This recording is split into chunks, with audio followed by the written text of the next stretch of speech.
Hello, je suis Marie-Estride, consultante sensorielle, et je pars à la rencontre de ces femmes et de ces hommes qui ont décidé de changer de vie et de se consacrer à un métier sensoriel.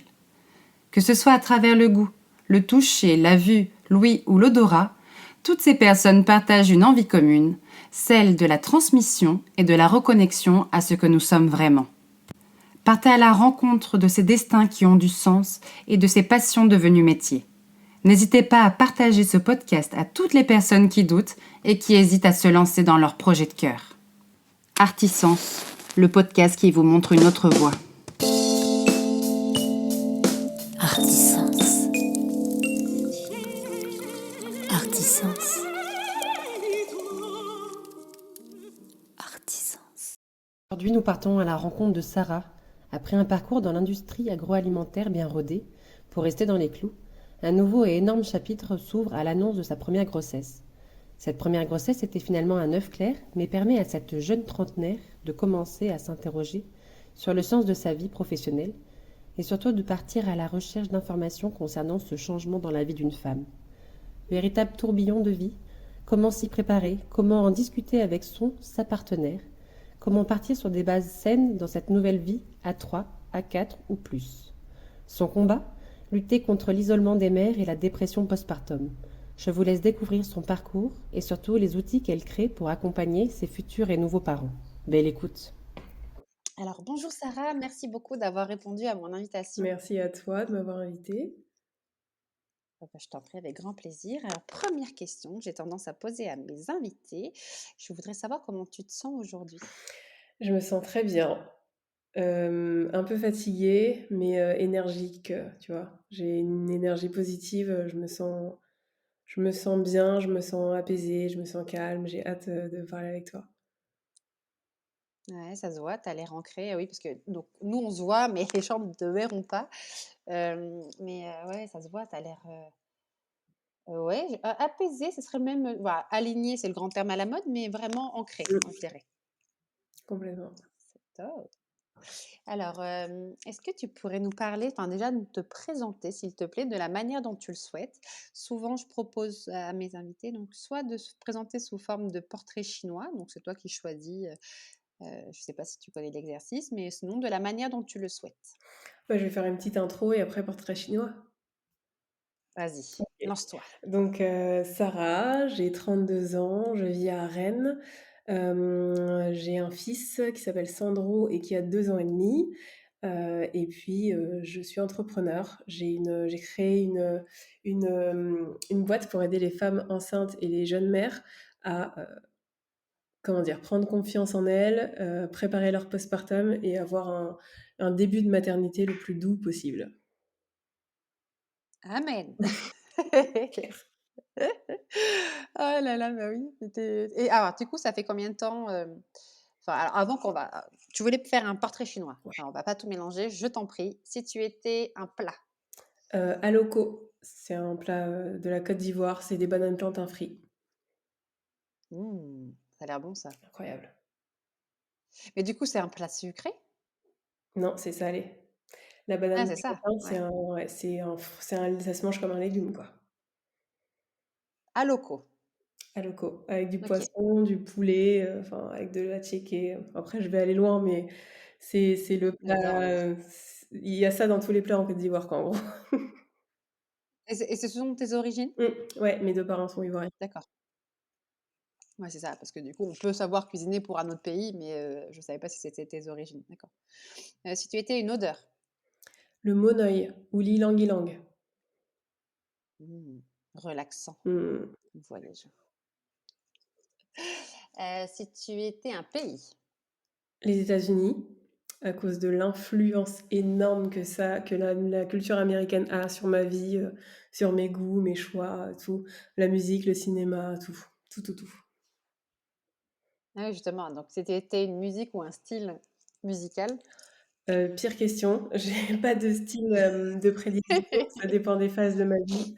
Je suis autant amoureuse du rock des années 80 que de la musique afro actuelle, que du rap, français, que de du reggae, j'écoute beaucoup, des chansons françaises, Clara Luciani, Pomme, Iseult, Oui, j'aime j'adore. tellement de choses. C'est la musique d'abord, c'est pas le genre, c'est pas l'artiste, c'est la musique et je suis D'accord. une, fan inconditionnelle de Michael Jackson. Paix à son âme. Mais oui, tous les albums n'étaient pas super bons quand même, faut le dire, Heu, ça c'est un avis personnel, on peut pas rentrer dans ce débat.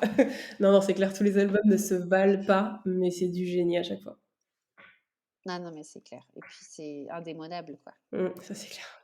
Les jeunes qui écouteront ce podcast, je ne sais pas s'il y en a beaucoup, mais en tout cas, ne pourront jamais comprendre la chance que nous avons eue Mmh, de l'avoir écouté vivant. c'est clair. Ça fait un peu vieille meuf, Non, hein, de carrément, parler comme ça, mais carrément. bon. Ça fait très vieille meuf, mais c'est vrai.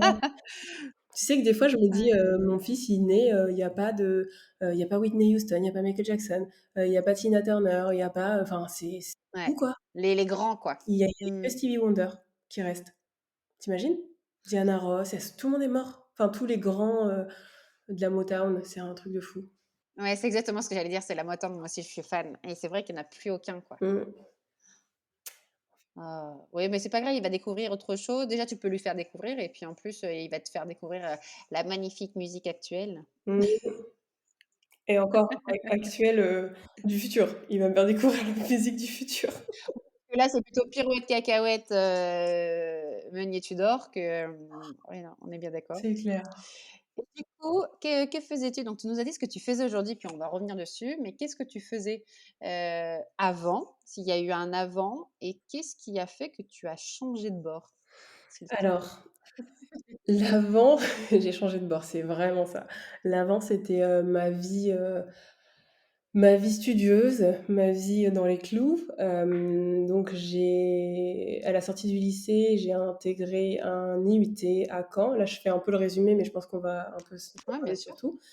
En biologie des aliments, microbiologie des aliments. Ensuite, j'ai fait 3 ans d'école d'ingé à Brest, pareil dans cette spécialité. Et ensuite, je suis arrivée à Rennes pour bosser, en tant qu'assistante, puis responsable qualité, OK, ingénieure qualité dans l'agroalimentaire. OK. Des grandes boîtes, qu'on connaît, tout ça, de nos jours ou pas du tout, Ouais, ouais, ouais, l'AITA, alors c'est paysans bretons, c'est Mmh. des boîtes comme Savéol, hem ouais, des grands groupes ou plus petits. J'ai aussi fait la biscuiterie Jeannette, un truc assez local, c'était plutôt cool. Et tu as fait ça combien de temps? Et donc du coup, j'ai été diplômée en 2014 et j'ai démissionné de mon dernier poste en 2022. Donc 8 ans. Ah, quand même! Ouais. Ouais, ouais, c'est chouette comme expérience ça. Ouais, OK. Et qu'est-ce qui a fait que tu as changé de voie? Mon fils! Alors, comme, C'est souvent un énorme tremplin. c'est clair, une remise en question énorme, donc comme pas mal de femmes, parce que j'ai appris ça, après, être tombée enceinte, mais il y a énormément de femmes qui changent de boulot une fois qu'elles deviennent mères, que ce soit le premier, deuxième, troisième enfant. En gros, j'étais dans ma roue, je faisais mon truc, dans mon truc linéaire.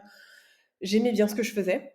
Et quand je suis tombée enceinte, déjà, il y a eu un petit, genre, c'est plus très passionnant. Moi, il y a d'autres trucs qui Mmh. m'intéressent en ce moment, mais j'étais juste, contente d'aller en congé mat et puis quand je suis revenue, alors là, donc on va parler de ce qui s'est passé avant de revenir, mais quand je suis revenue, je me suis retrouvée dans un environnement où je me disais tous les jours: «Qu'est-ce que je fous là?» Perte Ah de ouais, la sens vache. totale, perte d'intérêt total. En plus, j'avais un poste à responsabilité où les gens dépendaient de moi pour débloquer des situations tout le temps, tout le temps, tout le temps. Et en fait, c'était mon quotidien et là, j'ai pris un step back et je me suis dit: «Mais c'est vraiment ça mon quotidien?» Genre, pour te donner un Ils exemple, peuvent rien faire sans moi, bordel! c'est ça, bah, Oh! après, j'ai tout le monde pouvait faire des trucs sur moi, tu sais? J'avais bien autonomisé mes équipes, ils avaient des responsabilités et tout, c'était vraiment cool. J'aimais beaucoup mon équipe, mais par contre, je devais toujours avoir le dernier mot sur les sujets les plus critiques. Et des fois, c'était D'accord. pas si critique, c'était juste qu'ils pouvaient pas prendre la décision et tu sais, on était dans l'agroalimentaire, donc tu sais, il y a plein de normes très, très strictes et il y a des zones Mmh. des zones, produits un peu plus à risque, des zones voilà Et un jour, il y a, celle qui fait le ménage, qui vient et qui me dit: «Sarah, est-ce que exceptionnellement les gens peuvent prendre les bottes bleues pour aller en production au lieu des bottes blanches?» Et ce jour-là, avant de lui répondre, je lui ai dit un gros: «Mais j'en ai rien à faire», tu vois? Et j'ai répondu et dans ma tête, je me disais: «Mais je peux pas faire ça, ça n'a pas de sens, c'est pas intéressant, c'est pas dingue, quoi». Et donc du coup, j'ai passé, quelques mois comme ça, à chaque fois, que j'avais une décision à prendre et tout, je me disais: «Mais j'ai pas envie de faire ça, en fait, pas du tout, du tout, du tout». Jusqu'à ce que je prenne la décision de partir réellement et après 3 mois de D'accord. préavis, en juillet 2022, j'étais free. Donc 1 an après la naissance de mon fils, 1 an quasiment et demi. Mais tu as vraiment vu, tu as bien vraiment ressenti la scission entre le avant-après, j'allais dire grossesse, même pas accouchement, mais grossesse, retour, quoi? Ah ouais, ça a été, violent. Mais le pire, c'est que vraiment avant ça allait. Enfin ça allait. Je voyais pas, c'est pas comme si j'étais déjà un peu à bout de souffle. Ça a vraiment été à partir du moment où j'ai fait mon dernier mois avant le congé mat, ouais, scission. Comme si j'avais ouvert les yeux ou comme si parce qu'il y a plein de dysfonctionnements que j'acceptais et que d'un coup c'était juste plus supportable, tu vois? Les priorités ont changé. Comme si tu avais mis d'autres lunettes, quoi? Exactement, c'est exactement ça et d'autres D'accord. lunettes sur une situation Et réelle.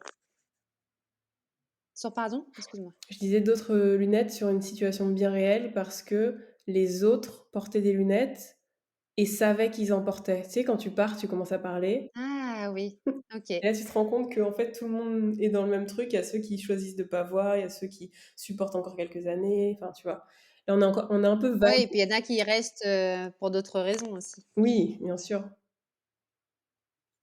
OK et qu'est-ce qui s'est passé justement entre, ce switch, enfin pendant ce switch et ce pas de côté, qu'a été la maternité, tout ça? Qu'est-ce qui s'est passé? Qu'est-ce qui se tramait? Est-ce que c'est quelque chose, qui se tramait déjà depuis belle lurette justement, mais que tu avais pas vu et tu voyais pas l'importance? Tu entendais les gens qui ont eu des enfants en disant: «Ouais, ouais», tout ça? Ou alors tu t'es dit: «Ah bah non, mais là, il y a un vrai besoin, c'est catastrophique», enfin, tu vois? Explique-nous un peu ce qui s'est passé, dans cette zone. OK. Alors, pour t'expliquer vraiment du début et pour que le fil soit le plus logique possible, il faut que je remonte en septembre 2019. Pour rappel, mon OK. fils est né en mars 2021. Là, je reviens 1 an et demi encore avant. En septembre 2019, je tombe enceinte. Je suis en couple avec, mon conjoint et on se pose pas forcément la question de quand on voudrait un enfant, mais on sait qu'on en veut tous les 2. Je tombe enceinte de façon, complètement surprise quoi, pas prévue. Je pars aux États-Unis, à New York avec ma sœur, en pensant être enceinte et je me renseigne énormément, énormément. Je découvre un monde, alors un monde, que je ne soupçonnais même pas avec des Mmh. termes, avec des process à suivre, enfin vraiment, un truc assez fou. Je me rends compte à quel point c'est violent, en fait, quand tu tombes enceinte de tout ce que tu dois emmagasiner comme information. Et je rentre des États-Unis et avec toutes les informations que j'avais lues, je sais pas, je commence à sentir qu'il y a un truc qui va pas. Mais, je tombe sur le terme d'œuf clair. Attends, faut que je revienne un peu en arrière. Parce qu'en fait, je fais une première échographie avant de partir aux États-Unis et le gars me dit qu'en fait, on pensait que j'étais à 3 semaines de grossesse, mais lui, il me dit: «Mais pas du tout, c'est que le début, revenez, plus tard, genre dans 1 mois et on refait le truc». Et moi, je savais très bien que j'étais à OK. 3 semaines. Et donc du coup, quand il m'a dit ça, j'ai fait: «OK», genre pour lui, c'était pas très grave donc mais j'ai gardé ça en tête et j'ai regardé sur internet qu'est-ce qui pourrait expliquer le fait que, bah, on soit pas, au terme que je pensais qu'on était, quoi. Et en fait, j'ai vu ce terme de œuf clair où en fait, tu fais pas de fausse couche, mais c'est juste que ton il y avait un œuf qui s'est développé, mais il y a pas eu de fœtus à l'intérieur. Et donc du D'accord, coup, je rentre des États-Unis, il y a une échographie genre le lendemain et je sais, moi personnellement, que c'est un œuf clair. Donc du coup, je le dis à d'accord. mon conjoint dans la salle d'attente parce qu'on n'a pas le temps de se rejoindre, genre on se rejoint et retrouvaille dans la salle d'attente pour aller faire l'échographie. Je lui dis: «Je la sens pas» et donc je fais l'échographie et là, effectivement, il me dit: «Il y a rien, enfin, on s'arrête là, on OK. prend des médicaments et on repart à zéro quoi». Ça me déchire pas, je vis pas ça comme une fausse couche et même une fausse couche, tu peux le vivre de plusieurs façons. Je le vis vraiment comme un faux départ bénéfique parce que ça m'a fait me rendre compte que j'étais prête et que je voulais un enfant. Oui, ouais et puis surtout que tu te connais et que tu savais que ton instinct était bon. Ça ne c'était pas OK, mais en fait, du coup, c'était vraiment pas OK, Mmh, quoi. exactement Et OK. donc du coup, déjà c'est à cette fois-là, genre, on était aux États-Unis avec ma sœur et je lui dis pas tout ça. Je lui dis rien du tout parce D'accord. qu'on m'a Ah ouais. déjà dit: «Vous savez, attendez un petit peu, premier trimestre, ne dites rien». Donc bonne élève comme d'habitude, j'ai rien dit. Et donc du coup, je commence à me faire des films et à commencer à vraiment vouloir devenir mère et maintenant il faut que je convainc mon conjoint cette fois-ci qu'on se lance vraiment dans la démarche, tu vois? Et pendant ce D'accord. lancement de démarche, je crée un blog parce que j'avais entendu dire que ça pouvait mettre beaucoup, beaucoup, beaucoup de temps avant d'arriver et j'avais cette appétence de je crée un blog un peu en mode journal intime où je vais expliquer un peu mon parcours parce que j'ai pas envie d'oublier et je vois bien que c'est un monde énorme et j'ai envie d'aider les femmes au fur et à mesure que j'apprends des trucs. On commence les essais, genre en mars, 2020, D'accord. mars 2020 covid, hein. Le Covid. On a du temps, on se On a retrouve, du quoi. temps, donc le blog démarre et tout, c'est parti et 2 cycles plus tard, je tombe enceinte et OK, bizarrement, cool. 2 cycles plus tard, donc génial, sauf que pas on n'exulte pas de joie puisqu'il y avait déjà eu le faux Oui. départ d'avant et ça, je trouve que c'est un Mmh, sujet bien qui est sûr. vraiment pas très abordé, mais quand tu enchaînes les fausses couches, bon alors moi, j'en ai pas fait et c'était un œuf clair et c'était qu'une fois, mais toutes celles qui ont beaucoup de fausses couches, du coup, Mmh. les débuts, ils sont empreints d'espoir, mais en même temps, faut pas trop s'emballer, quoi. Bah, nous, on était dans le: «On s'emballe pas du tout». Donc du coup, premier D'accord. trimestre, non seulement sous silence parce que je l'ai raconté à personne, mais aussi sous silence dans le couple parce qu'on n'en parle même pas. Oh, On ah a la des bases aussi vache. qui sont pas OK. très, très solides, mais genre, 3, mois où on agit comme si j'étais pas enceinte, quoi. Oui, oui, mais bah, après, quelles que soient les bases, effectivement, mais c'est surtout, bah, peut-être que lui, il a été plus impacté que toi par l'œuf clair, peut-être que, tu vois, il y a eu tout ça aussi, la communication, elle est souvent très compliquée à 2. Chaque couple est différent, hein, attention. Mais effectivement, ça pouvait venir de là, à la base aussi, et de dire: «Attends, on s'emballe pas, j'ai pas envie de me reprendre, encore un mur de déception» et puis en tant que femme, c'est terrible et effectivement, là, tu as eu double couperet, c'est-à-dire que tu as eu, l'omerta, sociétale et puis, bah, l'omerta du couple, quoi. Complètement, parce que encore une fois, je ne le dis à personne et ma sœur, c'est une des personnes, qui compte le plus et je lui dis toujours pas alors que je la vois, enfin, elle vient chez moi et tout et genre je lui dis pas. Sauf qu'on est en période de covid et j'avais pas anticipé que c'était la dernière fois que j'allais voir ma sœur avant plusieurs mois et donc en gros, je la reverrai jamais pendant ma grossesse, quoi. Ah oui, parce qu'elle habite pas en France? À Bruxelles, pardon, ouais. Elle habite à Bruxelles, D'accord. donc dans un autre pays, dans une période de covid où ils étaient aussi très stricts, Ouais, tout à voilà, fait. donc je passe ma grossesse assez isolée aussi, pareil à cause Mmh. des restrictions covid, tout ça, toutes les préparations, tu peux pas.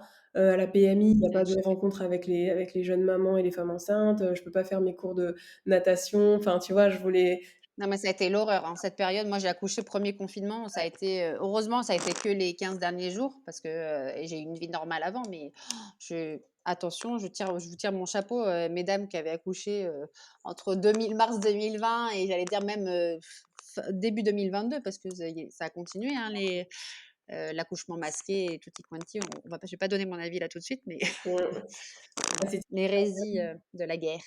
c'était violent, juste pour rebondir sur ce que tu dis là, moi, ce qui m'a choquée, par rapport au traitement des accouchements à cette époque-là, c'est on se battait pour que les pères viennent dans les salles, pendant des années, voilà: «Prenez, investissez-vous et tout» et là, c'est les premiers qui ont sauté en mode: «C'est pas vraiment très indispensable, quoi, c'est pas indispensable» et le message, au-delà des conditions sanitaires, le message était vraiment violent et pour les femmes et pour les hommes et pour Mmh. les personnels soignants donc c'était vraiment une période Et toi, il a pu être là, ton conjoint? ouais, bah, moi, j'ai accouché en mars 2021. Donc du Oui, coup, d'accord, oui, non, mais parce qu'après, je sais pas les protocoles en on fonction des masquait ça dépendait des cliniques. Ouais. masqué, mais il pouvait non seulement être là, mais il pouvait aussi faire des allers-retours parce qu'il y a eu aussi une période où il pouvait venir, mais il pouvait pas ressortir, donc non, ça allait. C'était plutôt cool pour ça.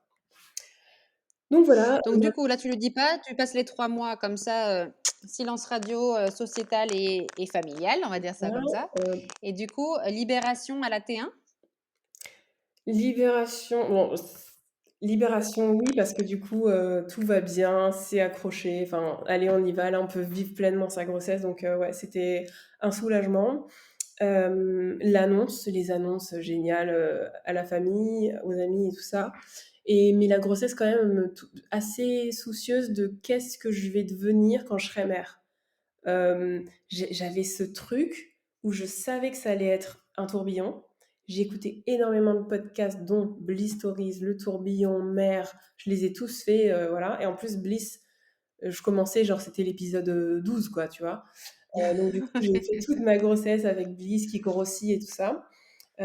Énormément de conseils. Et surtout, ce truc de le postpartum, ça va être violent. J'ai peur de la dépression postpartum. On me dit comment me préparer, mais on ne prend pas en compte mon environnement. C'est-à-dire Ouais, que tout à fait. je lis des livres comme le 4e trimestre, où on dit qu'il faut rester, boire des boissons chaudes, pas trop porter des choses lourdes, manger sainement, se reposer et tout. J'étais là, mais moi, ça va pas se passer comme ça. Je le sais déjà, que mon entourage n'est pas prêt à me chouchouter pendant mon 4e Ah trimestre. merde, d'accord. Donc en fait, tu lis, tu t'informes, tu informes ton conjoint, mais t'oses pas lui dire faudra pas que je bouge, il faudra que tu fasses ça et tout ça, tu vois ce que je veux dire? Et moi, il me manquait un truc vraiment dans le couple, dans l'action, tu sais, une préparation un peu plus active pour se Ouais, de couple, en projeter, fait. ouais, de couple, Mmh. vraiment, pour se projeter, pour planifier la logistique, tu vois, les trucs un peu plus concrets, quoi. Et puis j'avais De la vie de la vie de tous les jours, un peu comme à l'image de l'école où on t'apprend pas la compta, la logistique, tout ça, quoi. exactement Mais bon, l'école de la life. ouais, Il manque l'école de la life. Et malheureusement, tu l'apprends en vivant ta life. en Et faisant. du coup, Ouais, tout à fait. voilà. Hem, voilà. Donc, Et donc tu es hyper, donc tu hyper préparé sur le papier, tu sais qu'il y a des choses que tu pourras pas réaliser, mais tu as quand même conscience qu'il va y avoir un non-retour, quoi. mmh, OK, alors que moi pas du tout. J'avais pas conscience, mais je me suis pris 3 ans de matrescence. Mais du coup, c'est peut-être mieux d'être au courant du coup. bah, ouais, c'était pas Mmh. mal d'être au courant, mais même en étant au courant, je suis sûre que je suis passée à côté de la dépression postpartum parce que j'étais super informée. Parce que Ah ça a OK. été super, donc le tourbillon là qu'on m'avait promis, il était bien là, le compresseur, le camion, la machine à laver, tu l'appelles comme tu veux. J'étais dans un tunnel Ouais. pendant peut-être 4 mois, tu vois? 4 mois dans le noir. Vraiment, je l'ai vraiment, vécu comme ça. Hem, L'accouchement s'est super bien passé. Le travail, Ah top. l'accouchement et tout, génial. Donc ça aussi, ça m'a sauvée, je pense, d'avoir une dépression. Mais Mmh. malgré toutes ces belles pierres posées, pour que ça se passe bien, j'ai pas fait de dépression, mais j'ai ressenti de l'anxiété plus, mais genre un truc que j'avais absolument jamais ressenti, où tu as peur de rester seule avec ton enfant. Pas parce que tu Mmh. veux pas rester avec lui, mais parce que tu veux pas être seule avec lui, parce que les journées sont interminables. Tu ne peux rien faire, mais tu ne peux pas rien faire. C'est horrible en fait. Tu es maître de plus tu plus maître de rien du tout, quoi. Donc du coup, ça a duré un petit moment là, cet espace-là, et surtout, j'arrivais pas à communiquer mon besoin. On a ce truc aussi de on s'occupe des autres. Alors moi, je voulais absolument que mon conjoint, il dorme bien et cetera, mais moi, j si lui ne s'inquiétait pas de si je dormais, et ben je faisais ce qu'il y avait à faire et voilà. Hem, bref, donc du coup, mon blog, il n'existe plus à ce moment-là, clairement, il y a plus de blog, il y D'accord. a rien. Mon congé mat passe, Sandro va à la crèche, salvateur. Je C'était une Tu bouffée revis. d'oxygène, exactement. Je revis, je me suis aussi pris, ça c'est un conseil que je donne beaucoup, 3 jours entre la fin de l'adaptation de la crèche et le début de mon taf. Ah Parce oui, qu'en trop bien, que fait, pour toi. ouais, je trouve ça rien que pour moi, 3 jours où Mmh. normalement je fais rien, mais j'avais commencé à recommencer mon blog et tout, donc j'ai pas rien fait. Mais en tout cas, c'était 3 jours où j'étais, peace, love, voilà. Et surtout, tu te dis, bah, si la crèche, elle t'appelle, tu dois pas partir de ton travail, enfin, tu vois? Ou Mmh. tu dois pas angoisser au travail. Là, c'est 3 jours où il est tout seul là-bas, vous apprenez aussi à prendre vos repères, et après tu vas au boulot. C'était génial. OK. Et ça dépend comment tu le vis, parce qu'il y a celles qui veulent pas laisser leur bébé, donc forcément c'est pas du tout la même chose. Mais je pense aussi que pour elles, ça peut être salvateur, puisque, elles peuvent, prendre des nouvelles toute la journée si elles veulent, quoi. Elles sont pas au boulot, elles ont pas à se dédoubler, quoi. Donc je retourne au boulot et donc je me dis: «Qu'est-ce que je fais là?» Cette idée de blog se transforme en: j'ai envie de créer des outils pratiques pour les femmes enceintes et les jeunes Mmh. mères pour s'organiser. À la base, c'était vraiment ça. Je veux les aider à s'organiser, à créer des nouvelles routines avec leurs compagnons, et cetera. ou compagne. Et donc du coup, je commence à m'intéresser à Etsy. Je sais pas si tu connais, c'est une Ouais, très marketplace bien. où Ouais. tu peux vendre des produits digitaux, donc je mets mes trucs dessus, heu et en fait, je me rends compte que personne recherche ça. Ça n'existe pas, en fait. Donc du coup, j'ai pas de trafic sur mon truc, ça se vend pas. Je fais: «Bah mince, il y a peut-être un truc que j'ai pas compris avec ça». Et c'est là où le début de l'entrepreneuriat me happe, tu vois? Où je commence à D'accord. m'intéresser, à faire des formations sur cette plateforme-là et à trouver, comment l'utiliser au mieux et très doucement, je bifurque vers une autre activité qui fonctionne très bien, qui explose même, qui est, de la vente d'affiches personnalisées. C'est vraiment anecdotique pour l'instant, mais je perds un peu de vue ce truc de la maternité. Je fais plutôt des choses qui fonctionnent, ça marche D'accord. bien et ça marche tellement bien que je peux me permettre de quitter mon poste de cadre et de remplacer mon salaire avec Oui. ça, quoi. Et quand je dis remplacer, c'est Ah que je le ouais, OK. double, vraiment. Donc un truc de fou et j'aime bien dire que j'ai quitté mon poste de cadre pour vendre des cadres. J'adore.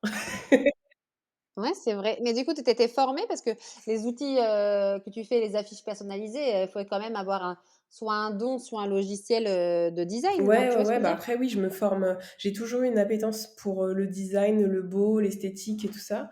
Donc j'ai juste commencé avec les outils que j'avais, j'ai essayé de faire un peu mieux que enfin, des trucs que j'aimais un peu plus que ce qu'il y avait déjà sur la plateforme et c'est au fur et à mesure que je me suis formée en faisant. Parce que je pense que tu peux pas te former enfin, D'accord. tu peux, mais tu vas te former pendant 2 ans et pendant 2 ans, tu vas rien faire. Tu vas engranger que de la théorie et la pratique, voilà. Donc Ouais, tout à fait. j'y suis allée. Et le matos, c'est pareil? Le matos, tu l'as Ah acheté au ouais. fur et à mesure? Ouais, le matos au fur et à mesure, parce que vu que je gagnais bien et qu'au début j'avais aussi mon salaire de cadre, donc en fait, voilà, c'est Ah, c'est incroyable, dingue. Ouais. et ben, j'ai pu acheter énormément de choses, pour continuer à me développer, quoi. Et qu'est-ce qui a fait que tu as quitté, du coup, le Et métier de beh, cadre? à la base, c'était pas pour devenir entrepreneur, c'est parce que j'ai eu cette opportunité-là, mais ce qui m'a fait partir, c'est le management. Alors là, c'est un énorme sujet aussi. En gros, moi, j'étais dans ma boîte depuis 4 ans, à cette époque-là, 4 ans et demi, et le management, il est à l'ancienne. Ce qu'on peut dire à l'ancienne, c'est très, vertical. Tu as des responsabilités, mais on t'en dit pas trop, mais tu dois quand même rester à ta place, tu vois? Faut pas que tu prennes la confiance, tu vois le truc? Avec mes équipes sur place, ça se passait super bien. C'est ce qui m'a fait rester 1 an de plus, voire 2 ans de plus, tellement on s'entendait bien sur site. Mais il y avait le siège et au siège, ma supérieure était, je sais même pas quel terme dire, mais en gros, j'ai eu l'impression qu'on s'aimait bien, que je l'appréciais bien pendant des années, mais en fait, je me rendais compte que j'avais surtout peur d'elle, tu vois? Ouf, OK. Donc un peu comme un pervers Ouais, narcissique, quoi. carrément. Et en fait, c'est avec une discussion avec mon assistante, à un moment, elle me dit, un truc qui me fait un déclic et je me dis: «Mais en fait, je l'aime pas cette femme». Tu vois?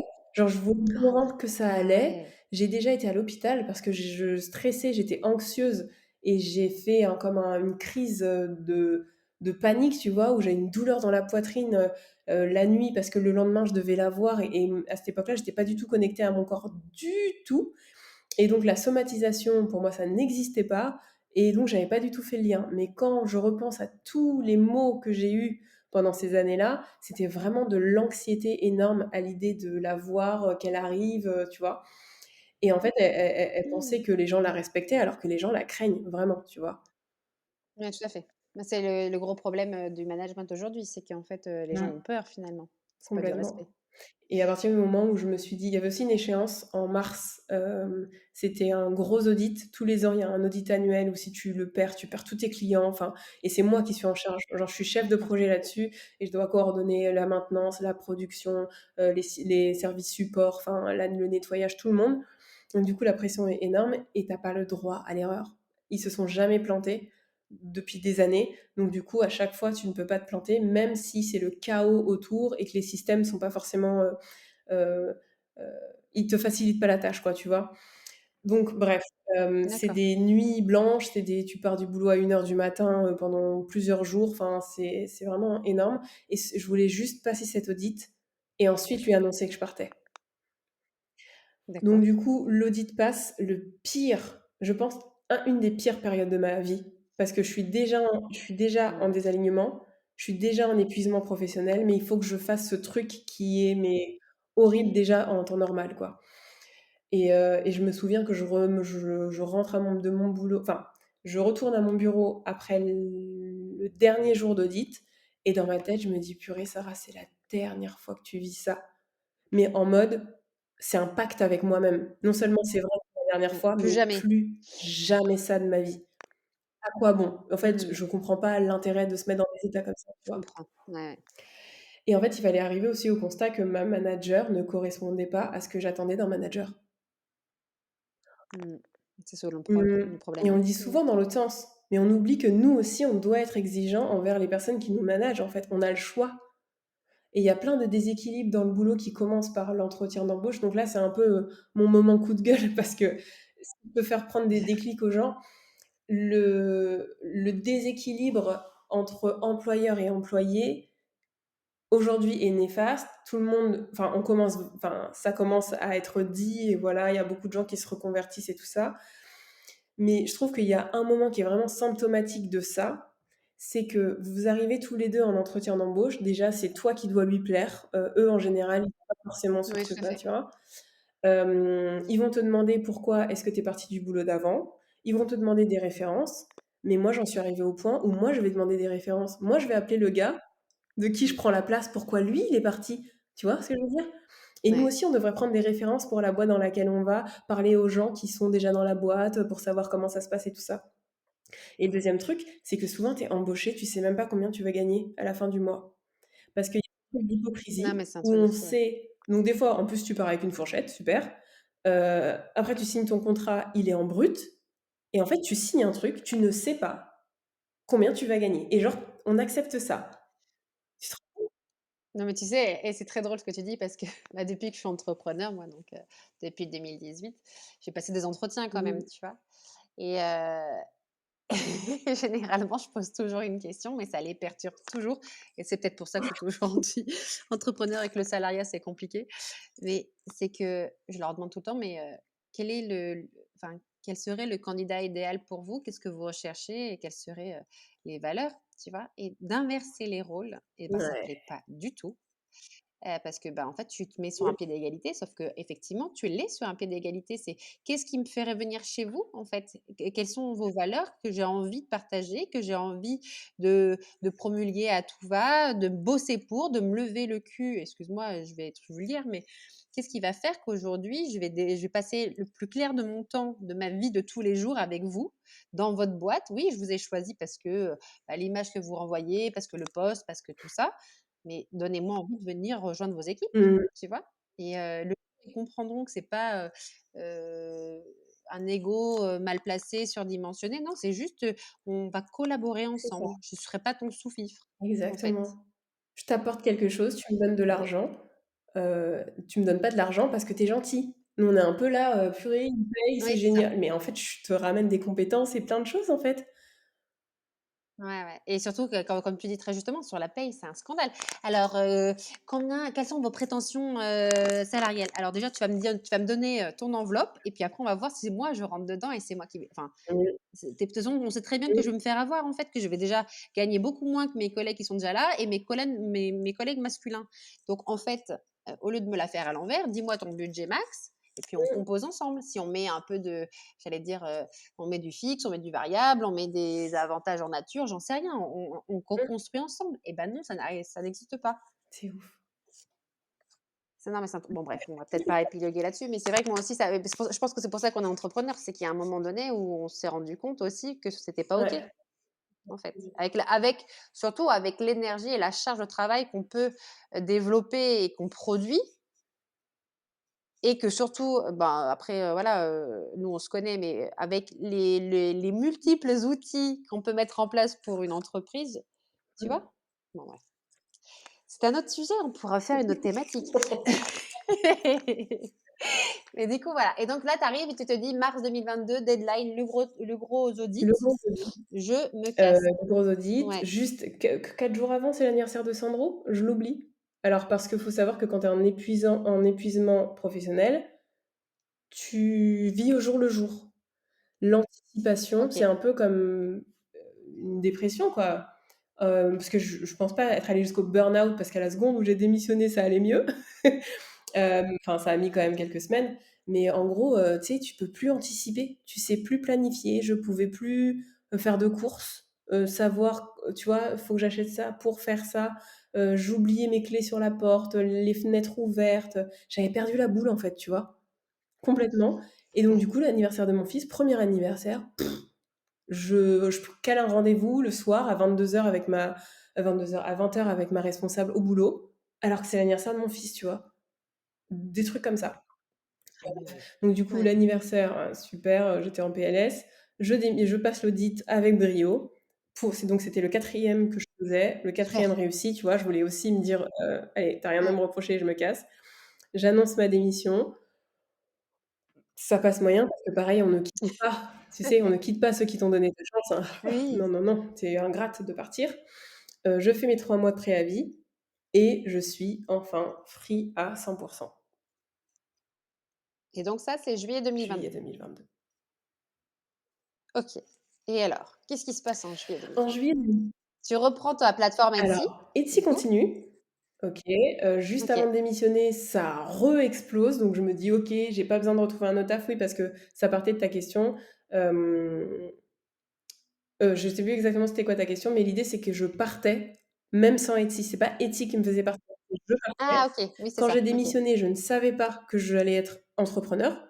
Quand j'ai démissionné, je savais juste que je voulais partir et après j'allais chercher un autre taf, OK. j'en sais rien, j'avais 3 mois, mais dans les 3 mois, ça a explosé, donc j'ai fait: «Mais en fait, j'ai même pas besoin d'aller chercher un autre taf, quoi».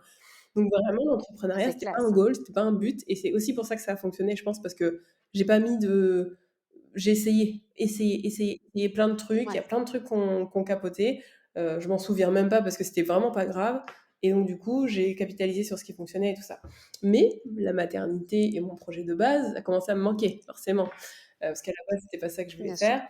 Donc je me suis reposée avec une graphiste et on a revu ma marque, et voir qu'est-ce que je pouvais, faire sur cette base d'aider les jeunes mères. Donc du coup, D'accord. aujourd'hui, je fais de la papeterie pour les femmes enceintes et les jeunes mères pour organiser leur grossesse et préparer leur postpartum. Ma particularité, c'est que ce sont des produits de développement personnel. Donc en gros, c'est du journaling. Tu sais, c'est des journaux de développement personnel, mais vraiment ciblés pour la femme enceinte et le couple. Oui, puis tu as plusieurs thématiques, hein, tu as plusieurs, Ouais, il y a plusieurs journaux.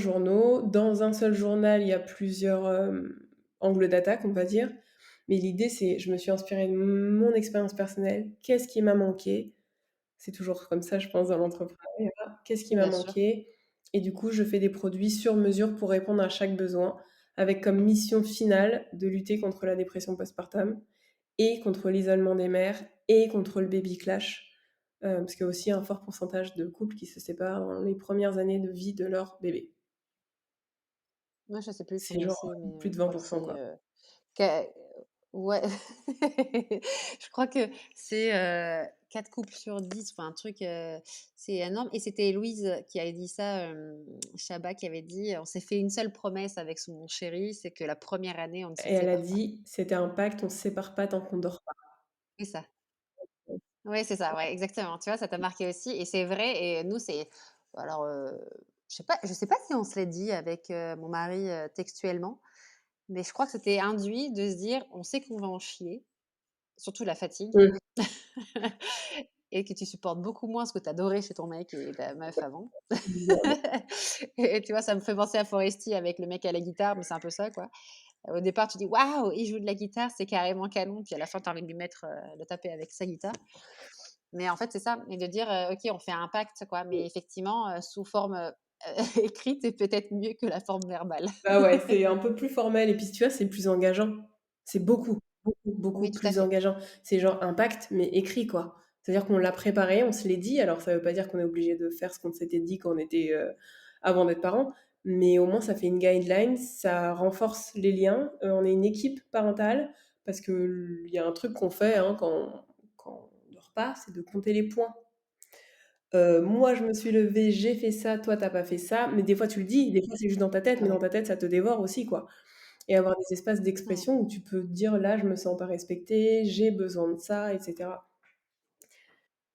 Mais c'est très juste ce que tu dis, c'est de dire d'exprimer son besoin. Parce que je pense qu'on a tendance, bah, peut-être par éducation ou conditionnement, j'en sais rien, mais certaines fois alors moi j'ai toujours malheureusement j'ai toujours exprimé, mais du coup, de dire, de pas attendre que l'autre, je ne sais pas par quelle, formule magique ou quel pouvoir magique, il va lire dans mes pensées et penser que moi j'avais besoin de ça et du coup je suis déçue et du coup et quand même il aurait pu, tu vois? En fait, c'est ça et quand je suis là, moi j'accompagne beaucoup de femmes et je me rends compte que souvent, le besoin est induit. Bah non, s'il est pas exprimé, il est pas induit. La personne, elle peut pas le deviner, Mmh en fait. mh.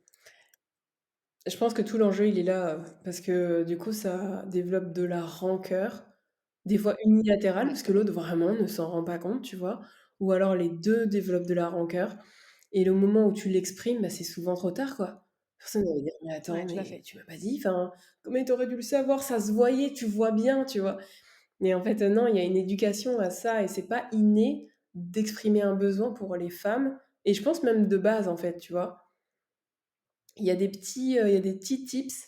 Tu vois, là, je te parlais du journal. Il y a un journal qui est spécifiquement pour les femmes enceintes et les couples qui attendent un enfant, du coup, pour la préparation. Il y a aussi, tout un côté de D'accord. reconnexion, comment est-ce que moi-même j'ai été éduquée? Qu'est-ce que je veux garder de mon éducation? Qu'est-ce que je veux pas reproduire? Pour essayer de prendre un peu de recul sur pourquoi j'ai ces valeurs-là. Est-ce que c'est celles-là que je veux inculquer à mon enfant ou pas, tu vois? Et il y a un deuxième journal sur lequel je suis en train de bosser et qui va sortir la semaine prochaine, qui est là un journal Mmh. qui accompagne les jeunes parents pendant 1 an après la naissance de leur enfant. D'accord. Donc toutes les semaines, il y a des questions à se poser et des espaces de communication, tu vois? Un peu comme, une bulle dans le tourbillon. Où toutes les semaines, Trop bien. on se crée un rituel et c'est quoi? 4 questions à chaque fois, chaque semaine, tu vois? Un truc pas très long, mais juste pour avoir l'habitude de communiquer et les sujets sont très bien choisis pour pouvoir, traiter tous les sujets, tu sais, la charge mentale, le sommeil, le fait de vouloir être des parents parfaits, le regard des autres, tu vois? Il y a vraiment énormément de sujets abordés. Ah, trop bien. Bah, j'ai trop hâte de le voir. Et quand tu as changé, petite question, quand est-ce que tu as quand tu changé, Mmh. de voie, quand tu as pris ce virage-là, est-ce que tu t'es sentie soutenue, par ton entourage, tes proches, Ouais, tout ça? alors ça, c'est une chance parce que du coup, mon conjoint, lui, alors soutenu, c'est-à-dire qu'il m'a pas encouragée, mais il m'a soutenue. C'est-à-dire qu'il m'a dit, «Bah, fais ce que tu veux, en fait. Fais ce que tu as à faire, je te fais Ah confiance, cool. c'est vraiment c'est ton truc». Hem, Ma mère, alors trop bizarre parce que tu sais, tu veux plaire à tes parents et tout ça. Ma Ouais, tout mère, à fait. j'ai aucun mal à lui parler, à lui exprimer tout ce que j'ai envie. On se prend la tête souvent, mais sans se faire la tête, tu sais? Genre, on est très franches l'une envers l'autre et je l'ai habituée à faire ce que je veux dans ma vie, tu vois?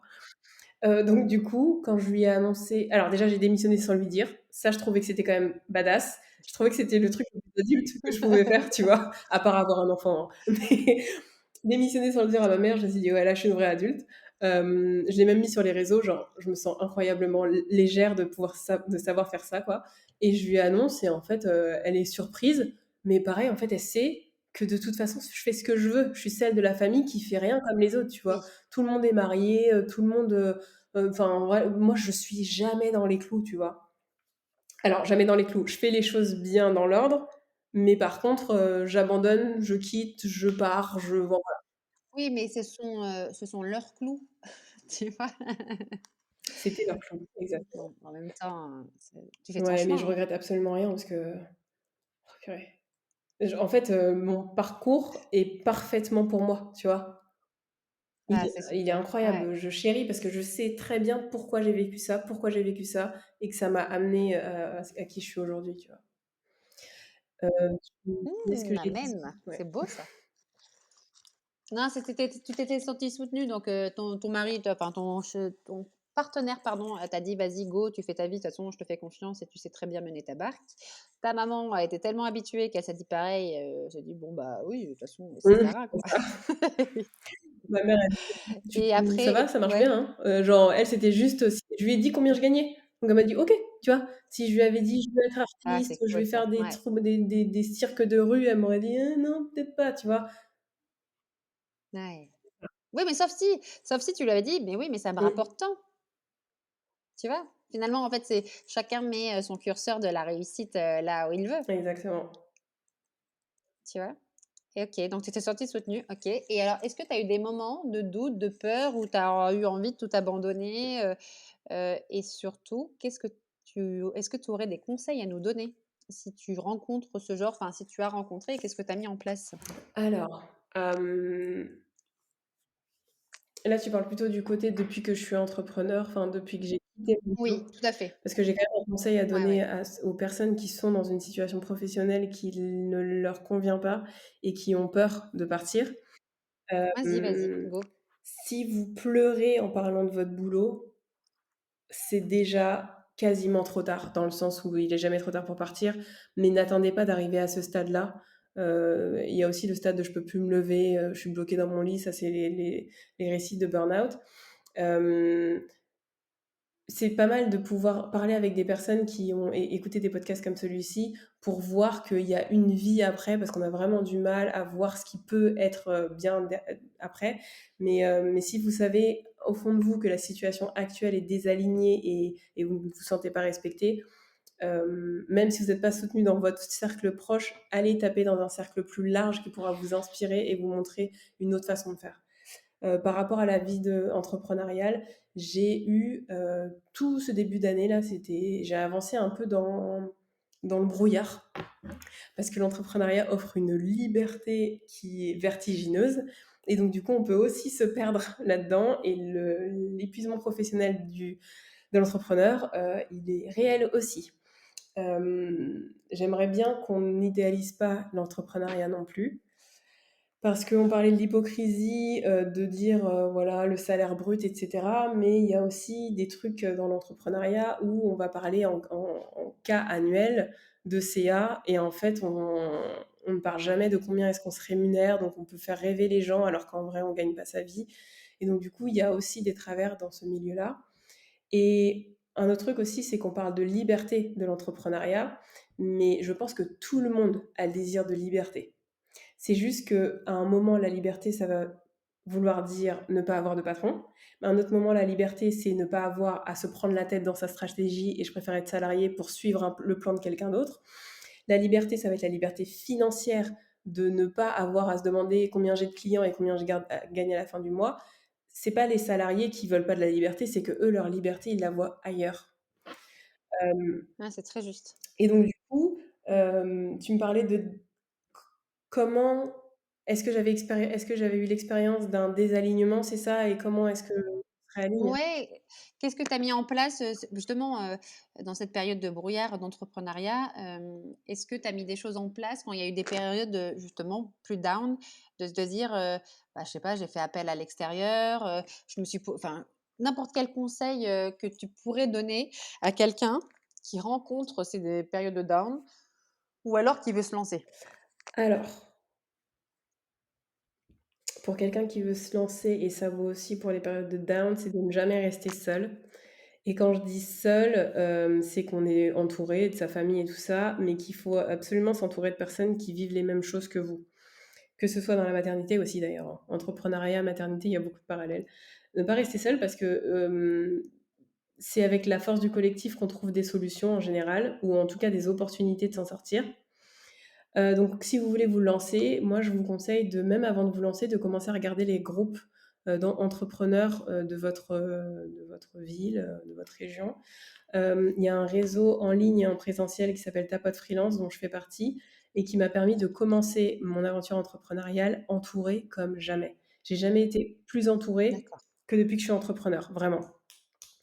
Euh, donc ça, c'est le premier conseil. Et moi, pour sortir du brouillard, donc à part être entourée, je me suis fait coacher par une coach D'accord. en ligne. On a fait 6 semaines ensemble, 6 ou 10 semaines. Où on a fait des explorations introspectives, de la méditation. C'était vraiment chouette parce que du coup, moi, je suis pas très spirituelle. Enfin, j'ai une spiritualité assez light. Et donc du coup, tout ce qui est méditation, les enfants intérieurs et tout ça, j'ai beaucoup de mal avec tout ça, mais on l'a exploré avec elle et c'était de manière anthropologique, tu sais, genre je sors un peu de mon corps et Mmh. j'observe la situation, c'était cool. de le vivre et ça m'a vraiment apporté parce que je suis allée dans un niveau d'introspection encore plus deep qu'avec ce que je fais d'habitude avec le Ouais, journaling. c'est ça. Le journaling, du coup, moi, c'est une habitude que j'ai OK. depuis le collège. C'est une habitude qui a beaucoup évolué, donc c'était un journal intime, classique et j'ai jamais arrêté et en fait, j'utilise le journaling pour déposer mes émotions, certes, mais vraiment pour avoir une conversation avec moi comme j'aurais une conversation avec une amie, qui aurait du recul sur D'accord. la C'est situation. beau. OK. Ouais. En fait, j'ai un OK. usage du journaling qui est assez poussé et je m'en suis rendu compte ces derniers temps parce que, j'écris sur ordinateur pour plusieurs raisons. Ouais. Et la première, la plus importante, c'est que je relis énormément ce que j'écris. C'est-à-dire que je remonte, il y a 10 ans, quoi et je tape des mots-clés parfois pour voir qu'est-ce que je disais à ce sujet, tu vois? Et le papier, ça te permet pas de faire ça aussi rapidement. Et en fait, tu vois, c'est qu'il y a des schémas répétitifs, tu sais? Que tu te remets dans les mêmes situations et qu'en fait, tu avais à l'époque, tu avais: «Oh mais oui, j'ai trouvé la solution» et tu t'en étais sorti, mais 10 ans plus tard, tu te remets dedans et tu crois que c'est la première fois que tu te mets dans cette situation-là et tu te dis: «Mais attends, mais c'est pas possible». Mais Mais non, ouais ça revient. et donc du coup, tu Ouais. prends du recul. Tu te dis: «OK, c'était quoi le pattern, le schéma sous-jacent? Pourquoi est-ce que j'arrive là?» et tu décortiques. Ça m'a permis de me reconnecter aussi à mon intuition, à voir Mmh. que je disais ce qui allait se passer et j'y allais quand même et après derrière, je disais: «Bah, voilà, ça s'est passé comme ça» et genre j'avais oublié que je l'avais dit avant, tu vois? Parce que, c'était C'est de dingue. l'intuition, mais que je n'écoutais absolument pas mon intuition. Hem, le journaling, c'est bien aussi, pour, décortiquer du coup, une situation que tu es en train de vivre et être un peu plus factuel. Enlever l'émotionnel qu'il y a dedans, le voir, revenir un peu plus tard et regarder, OK, trouver des autosolutions, c'est absolument magique. Ah oui, puis c'est génial, enfin, ça résonne beaucoup, un exercice, que je mets en place dans mes accompagnements qui est un peu le pas de côté. C'est-à-dire que dans un souvenir émotionnel fort, et souvent négatif, qui va générer des blessures et réveiller des drivers plus tard et ben, en fait, juste de se replonger dans cette situation, mais de prendre la place d'un autre personnage ou de voir la scène sous un autre angle et ben, ça te permet de digérer cette blessure émotionnelle et de pouvoir avancer et que ça se réveille plus ou différemment dans l'avenir, mais de garder un souvenir positif de ce marqueur Mmh, émotionnel.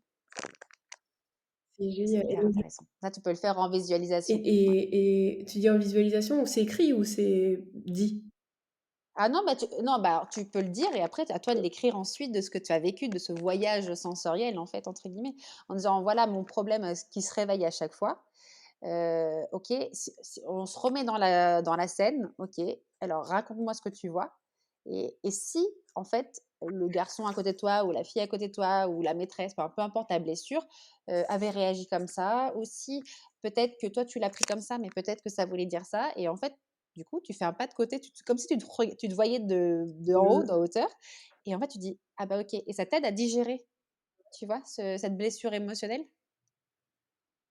Je te prends un exemple concret parce que sinon là, ça parle pas, mais par exemple, tu as subi des moqueries en classe. Bah, voilà, ça parle à tout le monde, hein. Soit parce que tu as lu à voix haute et ça, c'est l'horreur et de toute façon, à chaque fois que ça devait être ton tour, ton cœur sortait de ta Mmh. poitrine et encore pire si c'était un cours d'anglais et du coup, et tu te dis: «Ben oui, mais j'ai eu peur à ce moment-là, ils se sont tous moqués de moi» et ça reste une blessure dès que tu dois prendre Ouais. la parole. OK, parce que c'est vrai, c'est le cas. Tu vois, là, je te parle de quelque chose de factuel. Par contre, si tu te mets à la place et tu vois, tu imagines la réaction de la maîtresse aurait eu à ce moment-là, ou si quand tu lui as parlé, à tes parents en rentrant le soir, auraient réagi d'une autre manière et cetera. Eh bien, peut-être en imaginant cette nouvelle scène ou en imaginant, en voyant, voilà, cette nouvelle, situation et ben, ça va permettre de digérer, la peine ou le traumatisme que ça a créé. Tu De dire: «Ah réinventes, oui». enfin, pas tu réinventes, mais tu Non, tu vois un autre angle de la situation que parce que souvent, bah, c'est ce qui te reste. Il te reste, l'odeur, le sentiment, l'émotion et cetera, mais d'une seule ouais, photo. Alors que si tu ouvres ton champ et ben, en fait, tu verras qu'il y avait d'autres intervenants dans cette scène, qu'il y avait d'autres possibilités, j'allais dire, de prendre les choses à cœur. Enfin, je sais pas comment expliquer, c'est très compliqué, par contre, mais il faut le vivre, voilà. Je te le ferai vivre. j'adore, c'est génial. Donc journaling à fond les Ouais, à ballons. fond les ballons. Il y a sortir de son cercle. Alors tout à l'heure, je disais de former un cercle, mais il y a aussi un moment où ton cercle, il peut devenir trop petit pour toi. Parce qu'en fait, Ah! vous allez être dans la même réalité et du coup, il va pas t'inspirer à sortir et aller explorer autre chose. Donc ne pas hésiter aussi à même si tu as ton noyau dur, de continuer à explorer et à aller rencontrer d'autres personnes. Non seulement pour le réseau, parce que ça peut être bon pour ton business, mais surtout pour ton mindset et rester ouvert à d'autres opportunités, à d'autres possibilités. C'est important aussi. Et oser. Ça, c'est mon deal en ce moment. On va Ouais. revenir à ce que tu disais avec le regard des autres. Il y a plusieurs phrases qui m'ont fait un déclic par rapport au regard des autres. L'une d'entre elles, c'est que, elle était en anglais, mais en gros, c'est: «Arrête de te soucier de ce que les gens pensent, mais surtout arrête de penser que les gens se soucient de toi». C'est-à-dire qu'on est tous absolument égocentrés et c'est normal. Quand tu vas avoir le trac de rentrer, dans un magasin ou dans un lieu ou sur scène, dis-toi que les gens, ils sont plus, centrés sur leur propre personne et comment est-ce que toi tu les perçois. Genre si tu es sur scène et que tu regardes quelqu'un dans les yeux, il y a de fortes chances que la personne elle se dise: «Oh là là, qu'est-ce qui va pas chez moi?» tu vois? Elle va pas se dire, «Qu'est-ce qu'elle a elle?» tu Ouais, vois? c'est clair. Sauf si vraiment il se sent, complètement pleinement aligné avec lui-même. Mais en général, les gens, sont plus tournés vers eux que vers toi. Et donc quand tu arrives dans un lieu, tu as l'impression que tout le monde te regarde, alors que tout le monde a l'impression que tout le monde les regarde, quoi, tu vois? Quand tu te Ouais, remets dans c'est ce vrai. contexte-là, tu te dis: «Mais en fait, ça ne dure que quelques secondes, les gens, je les connais pas. Même si les gens, je les connais, a priori, ils sont bienveillants. Si c'est des gens que je connais qui sont pas bienveillants, tu les jartes de ton cercle». Et en fait, quand tu t'entoures de gens bienveillants, tu oses encore plus parce que tu sais que les gens vont t'encourager, vont te dire: «C'est bien» et cetera. Et donc du coup, tu vas grandir comme C'est ça. vertueux, quoi. Et arrêter aussi de comparer son arrière-boutique avec la vitrine des autres. C'est Ah, c'est ouais, beau ça. Aline Ouais, c'est Bartoli vrai. qui a dit ça, bien sûr, c'est pas elle qui l'a inventé, mais elle a sûrement repris de quelqu'un d'autre, mais ça m'a vraiment marqué quoi. Les réseaux sociaux, c'est des vitrines. C'est que des vitrines Ouais, c'est et clair. nous, on est là, on connaît, la cave de notre business, mais on peut pas imaginer la cave des autres. Ça se trouve, leur vitrine, elle a été faite, par 10 000 personnes alors que toi, tu es la seule à faire la tienne. Enfin, il y a Tout à plein de fait. choses qui font qu'on ne connaît pas la vie des autres, mais c'est très banal de le dire, mais genre il faut se le rappeler au quotidien, quoi. Parce qu'on a tendance Et à pas se imaginer comparer parce que tu sais pas, on n'est pas au même mmh. niveau, quoi. D'accord. Et qu'est-ce que tu dirais à la petite Sarah aujourd'hui? Alors la petite Sarah, Alors tu prends la petite Sarah de n'importe quel âge, c'est toi qui nous diras l'âge. Ça peut être très petite ou adolescente ou la vingtaine. hem, franchement, je pense que je lui dirais qu'elle est pas si bête que ça. Parce qu'il y a tout un pan dont j'ai pas parlé, c'est les neuroatypismes. Je sais pas si tu es, familière de ces termes-là. En gros, la multipotentialité, le TDAH, le haut potentiel, toutes ces choses-là. Moi, j'ai cru pendant je suis pas haut potentiel, je suis multipotentiel. Donc la différence, c'est qu'on parle pas de taux d'intelligence du tout là-dedans, mais plutôt sur ton système de pensée. J'ai une pensée en arborescence. Donc quand il y a un sujet qui arrive, il y en a 10 milliards d'autres qui pop, mais surtout, je j'arrive plus à suivre un fil, tu vois? Fil conducteur, c'est assez Ah, tout à compliqué. fait. Donc du coup, il y a ça, le TDAH, c'est un trouble de l'attention et de la concentration et je l'ai appris il y a pas longtemps que j'avais le TDAH. Donc c'est un autodiagnostic, hein, c'est pas, un truc, officiel, mais ça me suffit D'accord. largement pour savoir que je le suis.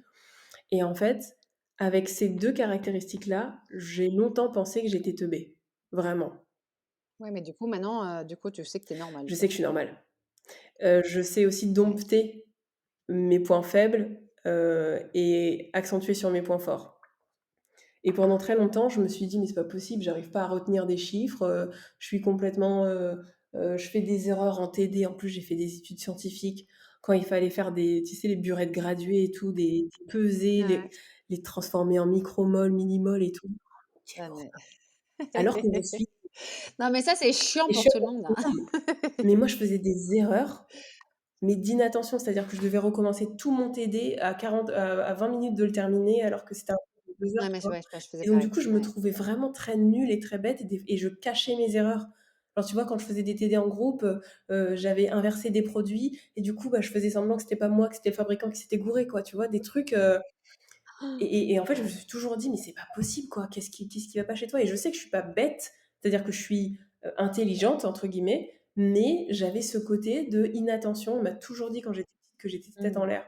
Donc peut-être que je dirais ça à la petite Sarah, genre: «Tu es pas tête en l'air, tu es éparpillée, on va dire, dissipée, mais c'est parce que tu es très créative et que tu as beaucoup d'idées». Et c'est pas une question, de capacité, voilà, c'est juste une question de fonctionnement de cerveau et que tu peux l'utiliser. Et c'est oui, une autre Mmh. intelligence. Et amen, ça fait du bien d'entendre ça. Et dernière petite question, est-ce que tu aurais une ou des madeleines de Proust à nous partager? Tu sais que je savais que tu allais me poser cette question-là. C'est pourquoi tu l'as écrit dans ton journaling? J'ai écouté d'autres épisodes, donc je savais, mais je ne savais pas quoi répondre et je me suis dit que j'étais OK. parce que j'étais trop focus sur la nourriture et tout. Mais en fait, je pense que ma madeleine de Proust, c'est quand j'entends les musiques que ma mère écoutait quand j'étais petite. J'aime bien. Ça te Mmh. replonge dans un truc assez fou. Alors plus je grandis et plus c'est quand moi j'étais grande, tu vois?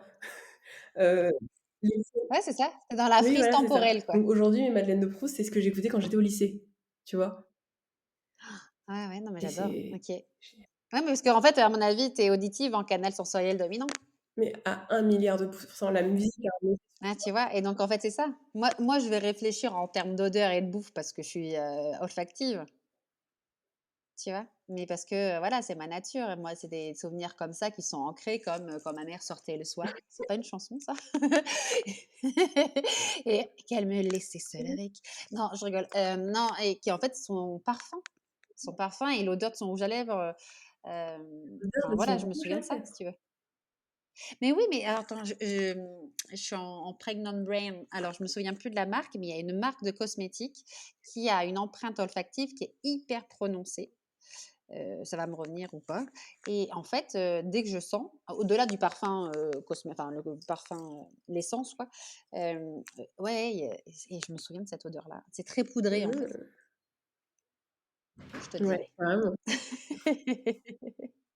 Donc OK, la musique et en plus ça grandit avec, toi, ton souvenir de toi qui grandit. carrément. Et tu vois, c'est marrant que tu me OK. dises que je suis enfin, que c'est tu as formulé ça comment? Ouais, c'est ça, le canal sensoriel dominant auditif. Je passe ma vie à enregistrer mon fils parler, Ah, tu vois? j'adore. Ah, mais c'est trop important, mais non, mais pour eux, c'est génial. Moi, je sais que souvent, on l'enregistre aussi, notre fille, parce qu'on se dit: «Mais il faut garder cette petite voix trop mignonne» avec les vocaux WhatsApp, on le fait Mmh. beaucoup et de dire: «Mais peut-être qu'elle sera, heureuse d'écouter ça plus tard, d'avoir ça au moins». En tout cas, ça existe aujourd'hui, Stocolon mais même nous, quand on sera nostalgique, elle sera plus à la maison. On écoutera sa petite voix toute mignonne et qui nous dira pas: «Tu me fais chier, vas-y dégage». On sera content. Mmh. Eh ben, en tout cas, merci beaucoup Sarah d'avoir partagé tout ça avec nous. J'espère que ce parcours vous aura donné envie de suivre vos rêves, de vous faire confiance et de transmettre à votre tour votre passion. N'hésitez pas à noter ce podcast et surtout à le partager. Je te remercie beaucoup pour ton Merci à temps. toi, c'était un plaisir.